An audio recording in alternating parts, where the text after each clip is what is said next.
we're still hanging out all day, the rest of the afternoon here in FET, and this is actually downstairs. This is the basement. This is the basement. You know, this reminds me of New York. It does. Yeah.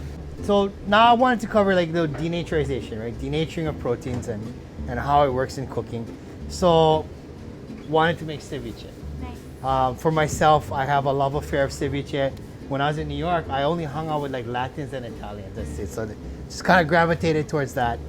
We've had our fish right now sitting in an acidic mixture of let's see, orange and lime juice, chili pepper, onion, a little bit of celery scraps and cilantro stems. They call it leche de tigre, right? Tiger's milk.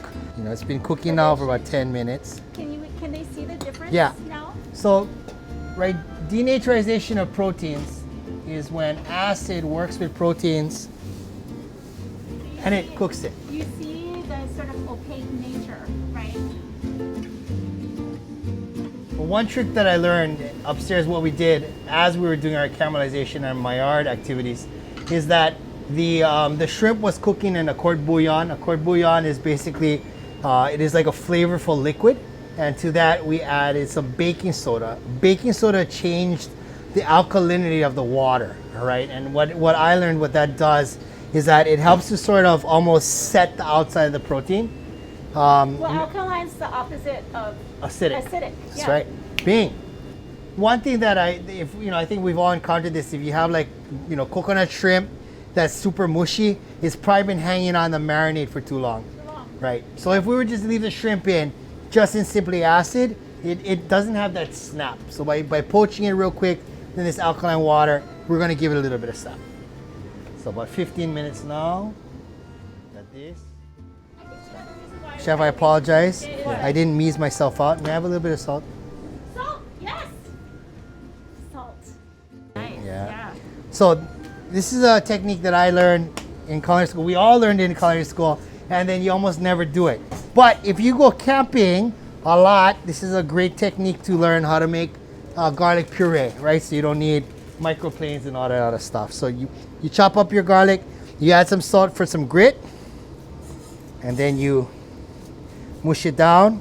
What happens is the salt actually brings out the natural moisture of anything, really, but especially veggies and fruits, and so it's easier. It helps break down the garlic faster. You smart it. So like, it's the grit and it's the drying out of the moisture. When the shrimp was poached in the liquid is hot. Yep. And there's something called carryover cooking, and it's actually not talked about enough. Carryover cooking is part of the cooking process, and what that means is the residual heat in whatever you're cooking continues on. But we don't want that to happen in shrimp, especially because it's very, very fast cooking. So what we do is we put it in a water bath to just stop the cooking.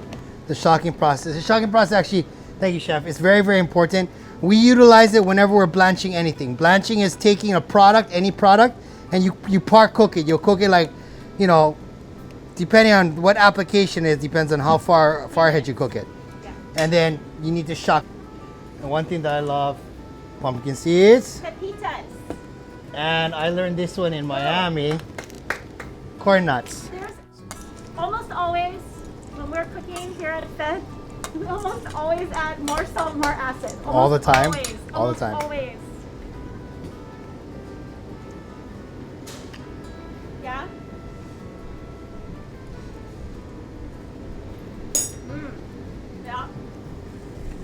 Yeah. I forgot how much salt ceviche can hold. Mm-hmm. And that's the mistake. Yeah. Right? A lot of poorly executed ceviche, it's like too much, too mushy. The part about it for me as a cook is that the simplest dishes are the hardest ones. Oh, always. Always. If I hadn't been paying attention 1 minute too more or too late, the shrimp would have been overcooked. It would have been tough. It would have been kind of squeaky. Oh! Yeah. Okay. For myself, and in the time that we get to share all this curriculum, what's important for myself is that, you know, we get to share this time with the people that we love, our family that we care about. In a restaurant industry, we use something called internal and external guests. External guests being like our customers that come and eat.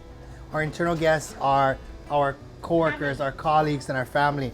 And it is just as important, if not more, to take care of our internal family. So, mahalo for taking care of us and letting us spend some time. Thank you for teaching me. Absolutely, gang. I hope you had a wonderful time. Hope you got something out of it.